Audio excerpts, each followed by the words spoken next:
ముసి ముసి నవ్వుల్లో ముత్యాలు ఒలకంగా తొలిసారి నీ చూపుతను మారదాకంగా పొంగిల్లే నాలో ఈ పచ్చి ప్రేమల రాంబాయి నీ మీద నాకు మనసాయనే ఏనాడు వీడిపోని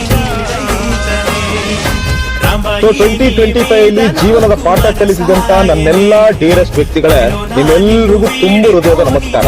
ಯಾಕೆ ಗೊತ್ತಾ, ಯಾರ ಜೊತೆ ಏನೇನ್ ಮಾತಾಡ್ಬೇಕು ಅನ್ನೋದು ಗೊತ್ತಿಲ್ಲ ಅಂದ್ರು ಏನನ್ನ ಮಾತಾಡಬಾರ್ದು ಅಂತ ಕಲಿಸಿದ್ದಕ್ಕೆ. ನಮ್ಮವರು ತಮ್ಮವರು ಅಂತ ಜೀವ ಇಟ್ಕೊಂಡಿದ್ ನನಗೆ ಯಾರವರು, ನನಗ್ಯಾಕೆ ಬೇಕವರು?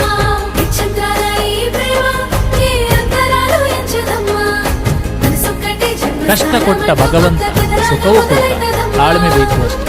ಅವಶ್ಯಕತೆ ಇದ್ದಾಗ ಮಾತ್ರ ನಾವು ಇಷ್ಟ ಆಗ್ತೀವಿ, ಅವಶ್ಯಕತೆ ಮುಗಿದ ಮೇಲೆ ನಾವು ಕಷ್ಟ ಆಗ್ತೀವಿ. ಮನಸ್ಸಿನಲ್ಲಿ ಕತ್ತಿ ಮಸೆಯುತ್ತೆ, ಮಾತಿನಲ್ಲಿ ಹೂವುಗಳ ಮಳೆಯನ್ನೇ ಸುರಿಸುವ ಜನರಿದ್ದಾರೆ. ಹದ್ದು ಎಷ್ಟು ಎತ್ತರಕ್ಕೆ ಹಾರಿದೆ, ಆಹಾರಕ್ಕಾಗಿ ಕೆಳಗಿಳಿ